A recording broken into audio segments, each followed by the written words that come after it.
Bismillahirrahmanirrahim. Assalamualaikum warahmatullahi wabarakatuh. Waalaikumsalam warahmatullahi wabarakatuh. Ya, mohon maaf untuk mengganggu waktu liburnya, ya. Dan juga hari ini kan nanti direncanakan atau diagendakan untuk dua kali mata kuliah ya, pertemuan dua kali mata kuliah ya, ringkas-ringkas saja. Yang penting kita bisa melaksanakan tupoksinya, ya.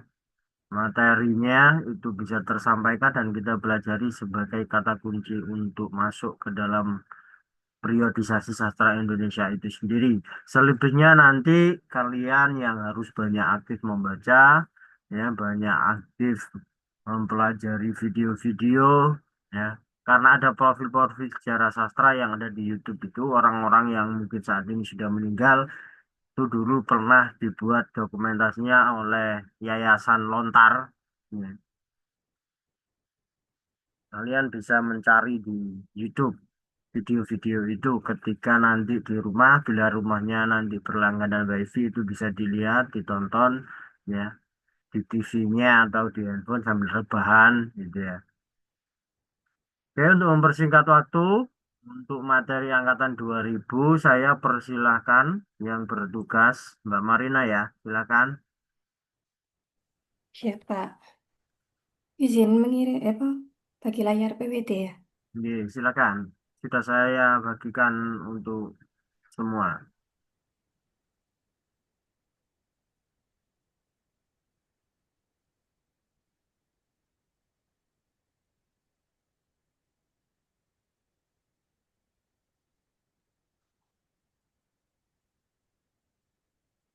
Bisa, Mbak? Oke, ini sudah mulai muncul. Sudah. Oh, yang share Dinda. Ya, silakan.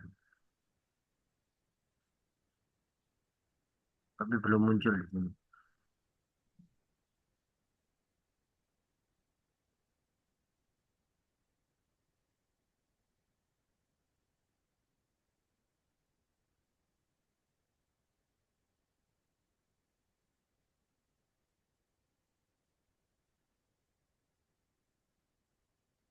Pak, sudah terlihat, Pak? Sudah, tapi masih blank, masih loading mungkin kayaknya. Iya, loading. Sudah, Pak?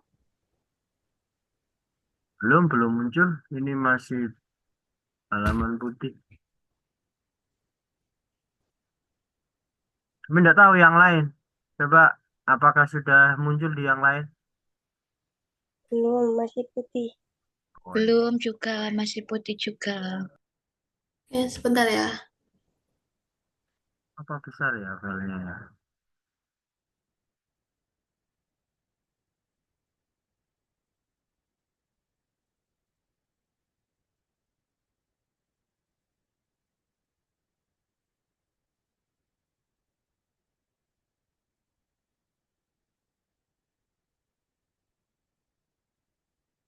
Nah, ini sudah muncul.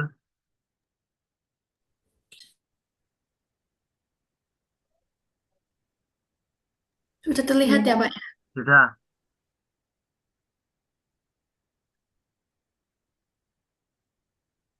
saya mulai ya, Pak ya. Oke, monggo. Assalamualaikum warahmatullahi wabarakatuh. Waalaikumsalam. Sebelumnya, terima kasih kepada Bapak Ahmad Fatoni selaku dosen pengampu mata kuliah Sejarah Sastra. Di sini, saya ingin mempresentasikan angkatan 2000 hingga sekarang. Latar belakang, sastra Indonesia terus mengalami perkembangan seiring perubahan zaman dan dinamika sosial budaya masyarakat. Sejak awal abad ke-21 muncul gelombang baru dalam dunia kesusastraan Indonesia yang dikenal dengan sebutan Angkatan 2000 atau kadang disebut juga sebagai Angkatan Post Reformasi. Periode ini menandai peralihan penting dari gaya penulisan, tema, dan cara publikasi karya sastra dibandingkan dengan angkatan-angkatan sebelumnya. Perubahan besar dalam ranah politik dan sosial pasca Reformasi 1998 turut memberi ruang kebebasan berekspresi yang lebih luas bagi para sastrawan. Teknologi digital yang berkembang pesat sejak awal 2000-an juga berdampak besar terhadap dunia sastra. Media sosial, blog, dan platform daring lainnya membuka peluang baru bagi penyair, cerpenis, novelis, dan esais untuk menyebarkan karya mereka tanpa melalui jalur penerbitan konvensional. Di sisi lain, tema-tema yang diangkat oleh para penulis angkatan ini menjadi lebih beragam dan lebih kompleks. Selanjutnya, ini contoh angkatan 2000, saya mengambil Linda Kristanti dengan judul buku Makan Gaji Buta. Cerita Makan Gaji Buta ini menggambarkan kehidupan seseorang sebagai negeri sipil atau PNS yang bekerja di kantor pemerintah, namun tidak benar-benar bekerja secara produktif. Ia hanya datang, duduk, membaca koran, minum kopi, dan mengobrol, lalu pulang. Meski demikian, ia tetap menerima gaji penuh setiap bulan. Cerita ini disampaikan dengan gaya sindiran yang tajam dan ironis, memperlihatkan bagaimana praktik makan gaji buta, menerima gaji tanpa bekerja sungguh-sungguh telah menjadi budaya dalam birokrasi pemerintahan Indonesia. Tokoh utama bahkan merasa bangga dengan kemalasannya karena ia melihat bahwa atasan dan rekan-rekannya melakukan hal yang sama dan tidak ada sanksi.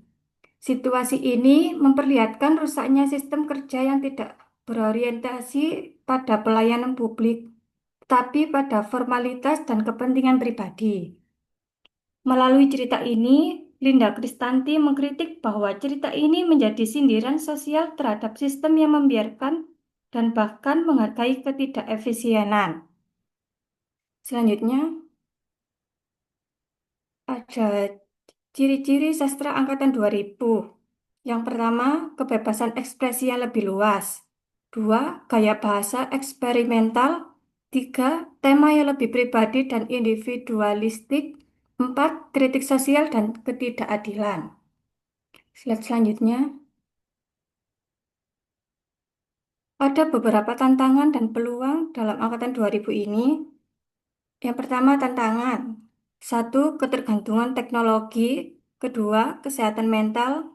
Tiga, informasi yang berlebihan. Empat, kesenjangan sosial dan digital. Lima, kurangnya keterampilan sosial. Ada peluangnya yaitu satu, akses pengetahuan tanpa batas. Dua, peluang ekonomi digital. Ketiga, inovasi dan kreativitas yang tinggi. Empat, kesadaran sosial dan lingkungan. Selanjutnya, kesimpulan, sastra Indonesia sejak angkatan 2000 hingga sekarang mengalami transformasi besar yang dipengaruhi oleh reformasi politik, perkembangan teknologi digital, dan dinamika sosial masyarakat modern.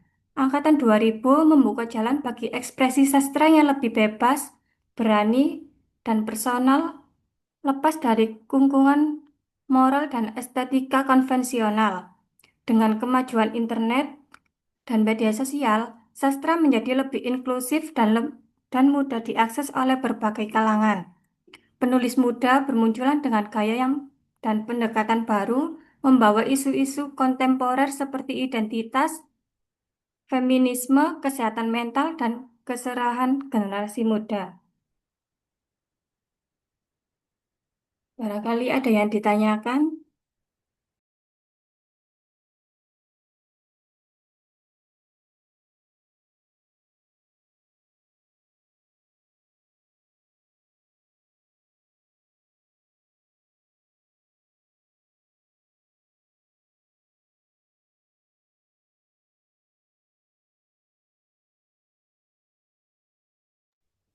Saya ingin bertanya, Mbak Marina. Silakan. Jadi untuk tantangan dan peluang ini, contohnya seperti apa? Kan di sini tantangannya tuh ada ketergantungan teknologi dan juga kesenjangan sosial dan digital. Nah, itu contohnya seperti apa? Dan untuk peluangnya, inovasi dan kreativitas yang tinggi itu seperti apa?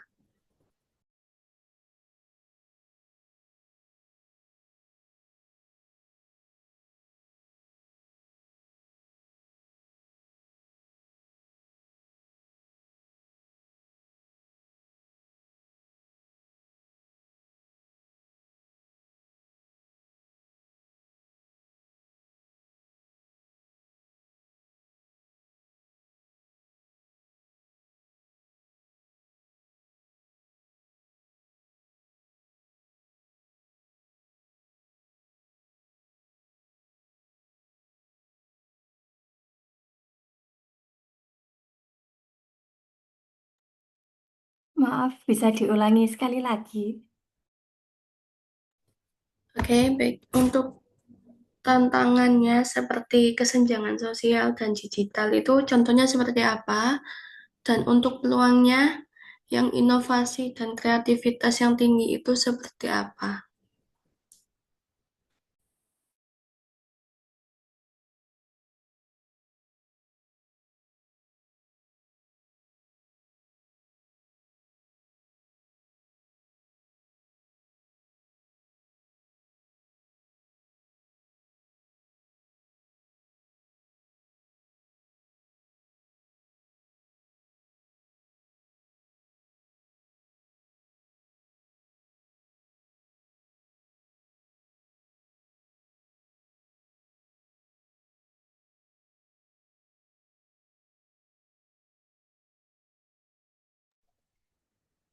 Baik, izin menjawab,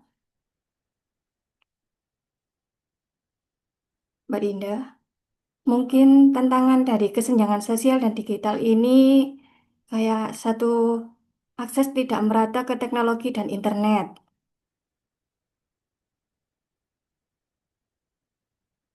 Ada ketimpangan pendidikan digital dan ketimpangan literasi digital. Maksudnya itu angkatan 2000-an hingga sekarang menghadapi tantangan besar berupa kesenjangan sosial dan digital yang saling terkait. Akses dan kemampuan digital yang tidak merata memperdalam jurang sosial. Namun, ini juga menjadi panggilan untuk inovasi, kebijakan inklusif, dan solidaritas digital lintas kelompok.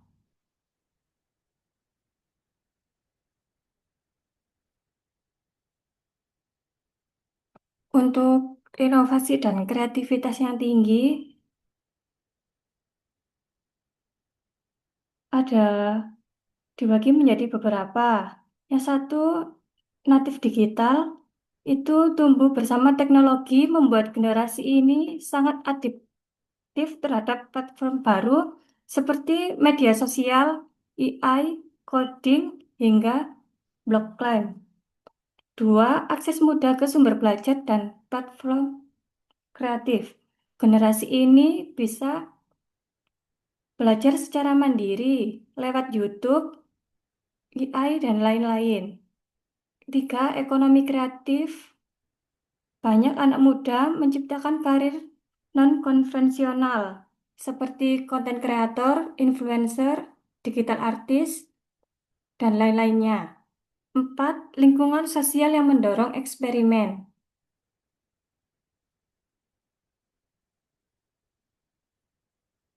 Lima, kesadaran sosial dan inovasi berbasis nilai.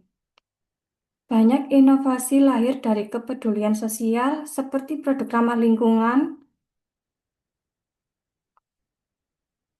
platform inklusif, dan kampanye kesadaran. Enam, kebebasan ekspresi dan identitas. Generasi ini lebih terbuka terhadap identitas diri, berekspresi lewat mode seni, desain, bahkan proyek teknologi personal yang mencerminkan nilai-nilai mereka. Contoh nyatanya itu bisa kayak Gojek, sebagai contoh pengusaha muda yang berinovasi dalam layanan publik. Apakah bisa dipahami? Bisa. Bisa. Terima kasih, Mbak Marina. Sama-sama. Mungkin ada pertanyaan lain? Izin bertanya, Silakan. kan di sini di tokohnya sastra angkatan 2000-an kan ini cuma satu kan ya? Apakah tokohnya ini cuma Linda Kristanti saja? Apakah ada yang lain? Terima kasih.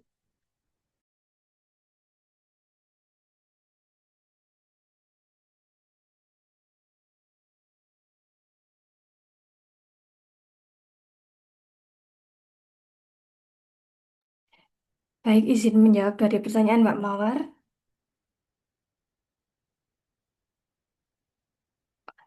Sebetulnya ada beberapa tokoh angkatan 2000, tapi di presentasi kali ini saya mengambil tokoh Dinda Kristanti.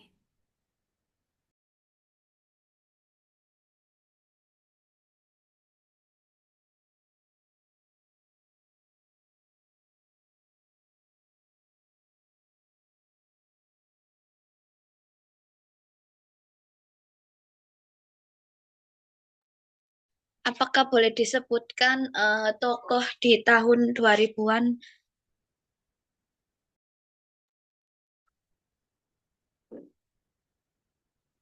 Bentar.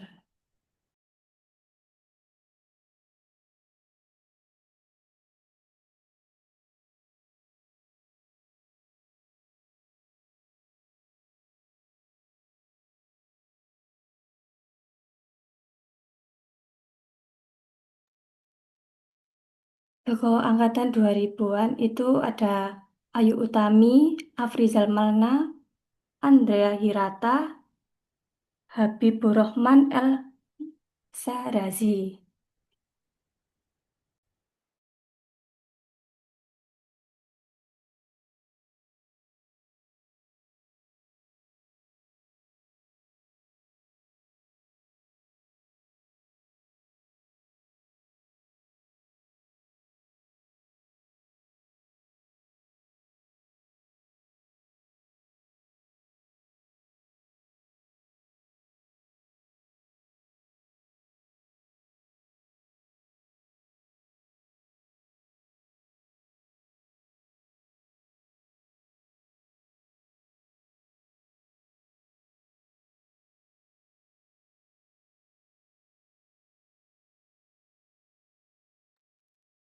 Sudah selesai, apakah ada yang ditanyakan lagi?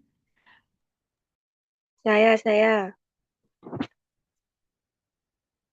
Silakan. Apa aja sih faktor-faktor yang mempengaruhi perkembangan sastra pada angkatan 2000 ini? Sudah, terima kasih.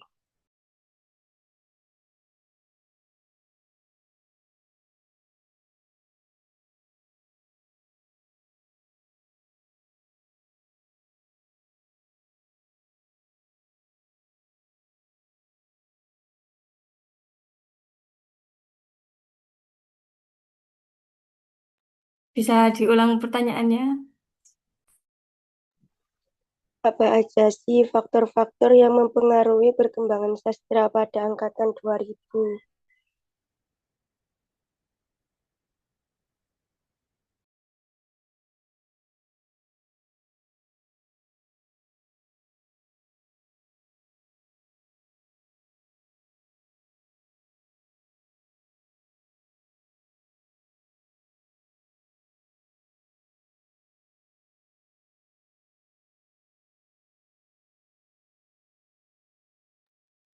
Izin menjawab dari pertanyaannya Mbak Mita. Ada beberapa faktor utama yang mempengaruhi perkembangan angkatan 2000. Yang pertama, perkembangan teknologi yang pesat. Ini tumbuh di era internet, smartphone, media sosial, dan AI. Dua, globalisasi dan budaya global. Ini terpapar budaya luar sejak dini lewat YouTube, Netflix, TikTok, K-pop, dan game online. Tiga, sistem pendidikan dan tekanan akademik. Mengalami perubahan kurikulum, pembelajaran digital, dan ujian berbasis teknologi. Empat, media sosial. Media sosial berperan besar dalam pembentukan citra diri, eksistensi sosial, dan tekanan sosial. 5. Perubahan dunia kerja dan ekonomi. 6. Kesadaran kesehatan mental, lebih terbuka membicarakan stres, depresi. 7. Lingkungan sosial dan keluarga. Banyak yang lahir dari orang tua generasi milenial atau dengan pendekatan parenting yang lebih terbuka atau demokratis. 8. Krisis global dan pandemi. Mengalami COVID-19, konflik global, resesi ekonomi, dan krisis iklim sejak usia muda. Apakah bisa dipahami, Mbak Mita? Bisa. Mungkin ada yang ditanyakan lagi.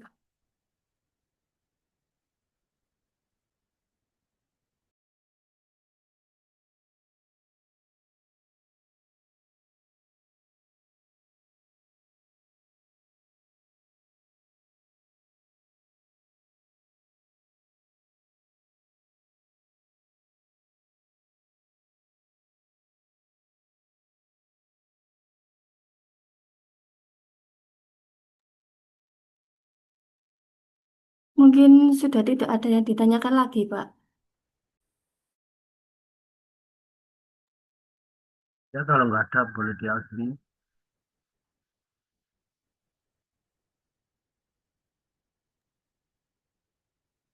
Sekian presentasi dari saya. Mohon maaf bila ada salah kata.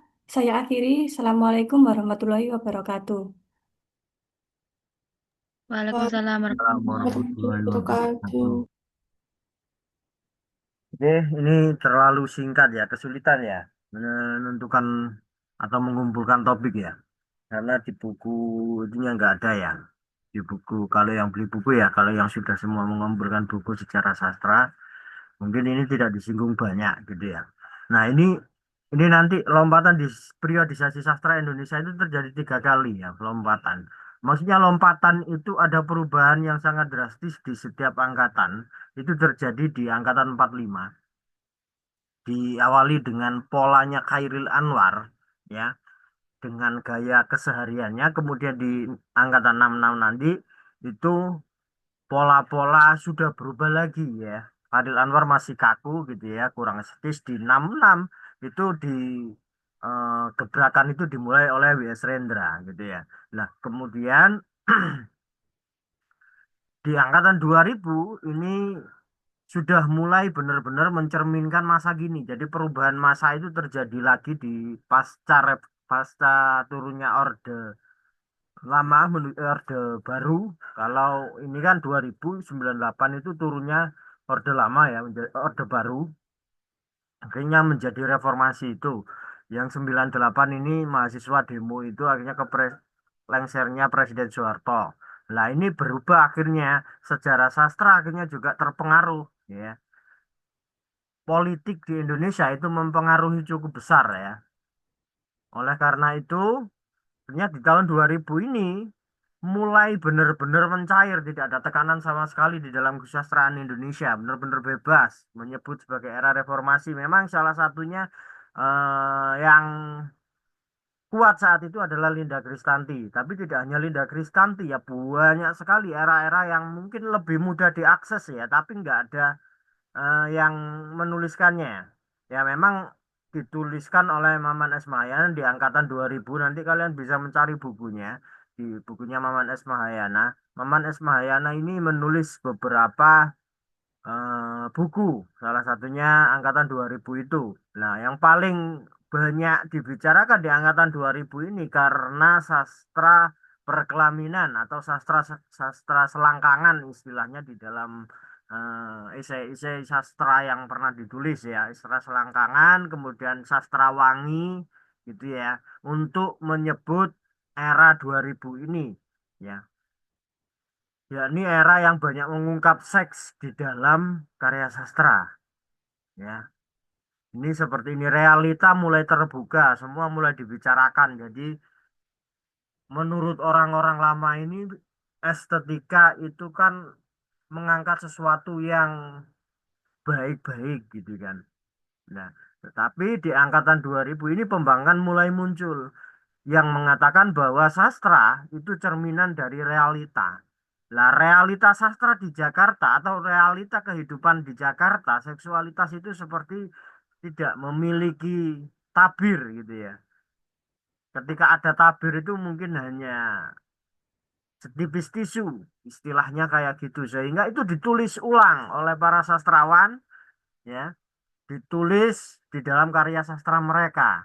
Karya Ayu Utami, nah, itu syarat dengan hal-hal seksualitas gitu ya. Kemudian Angkatan Ayu Utami itu di angkatan 2000 itu ada Jenar Maesa Ayu. Ya. Jenar Maesa Ayu tidak kalah vulgar tulisannya. Nah, ini menjadi dilematik ya. Jadi dilematik bahwa sastra ini mengajarkan sesuatu, memberikan manfaat ya. Tetapi ini menyodorkan hal-hal seperti ini. Tetapi ketika itu dikupas ya, memang realitanya itu yang terjadi adalah seperti itu. Ya.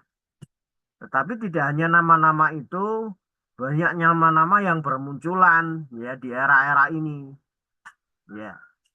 Angkatan 2000 ini setelah angkatan 2000 ini kan tidak ada penyebutan lagi di periodisasi sastra. Itu berhenti sampai di situ. Lah, sekarang kan sudah 2025 ya. Ya memang masih berangka 2000 ya. 2025, 25 tahun setelah periodisasi itu ditulis. Ya. Ya, yang tadi disebutkan itu kan angkatan baru-baru ya 2007 Anwar Fuadi gitu ya. Nah, ini masih banyak sekali ketika dulu menyebut angkatan 2000 itu ketika saya melihat perempuan cantik, saya jadi ingat bukunya Eka Kurniawan bahwa mengatakan cantik itu luka. Itu judul karyanya Eka Kurniawan ya.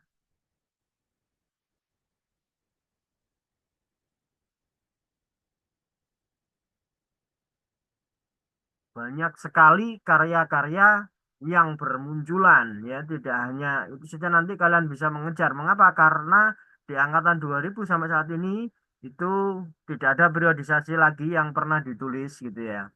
Nah, ini menjadi titik tolak ya.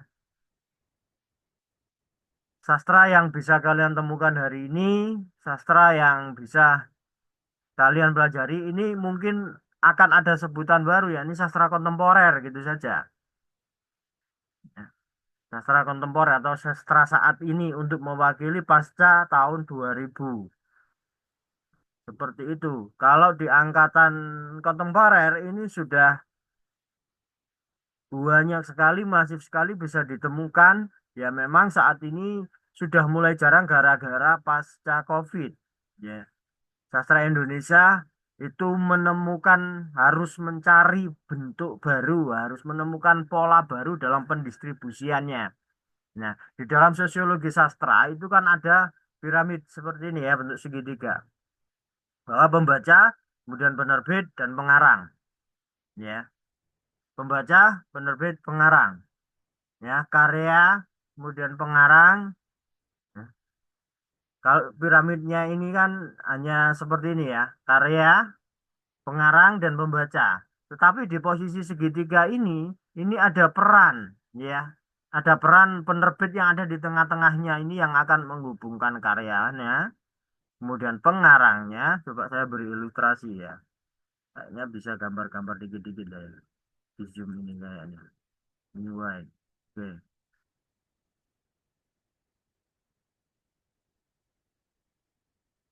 Nah ini. Muncul ya. Papannya muncul ya.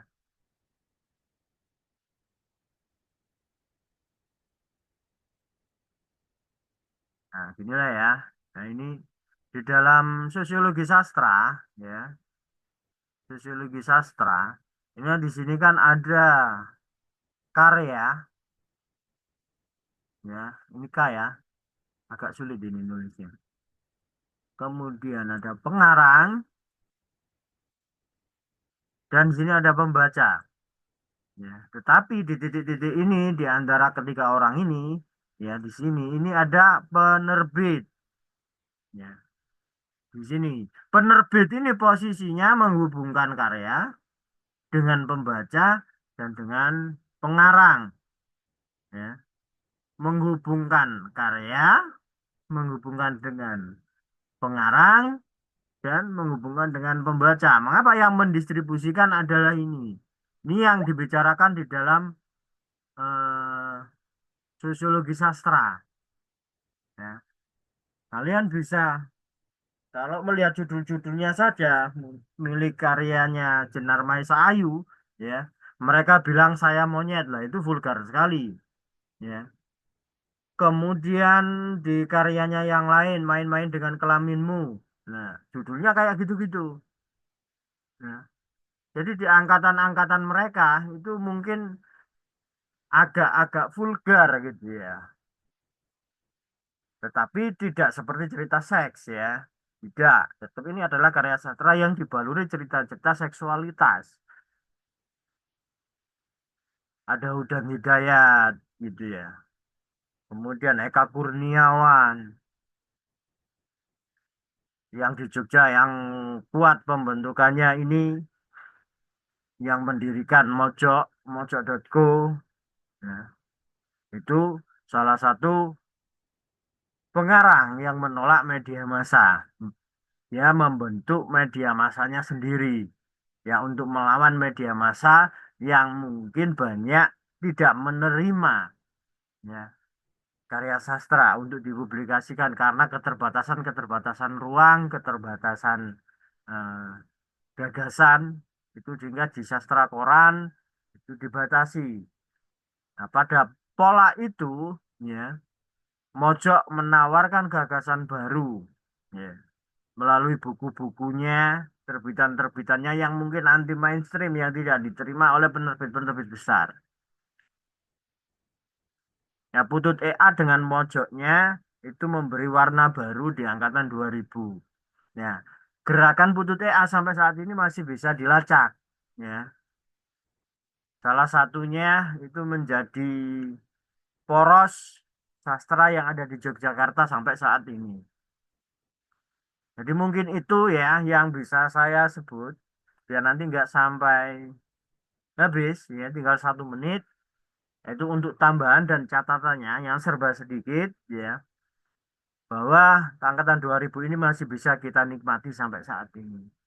Selanjutnya nanti kita akan melanjutkan di materi angkatan 66 jadi agak mundur ya. Seharusnya tadi 66 dulu.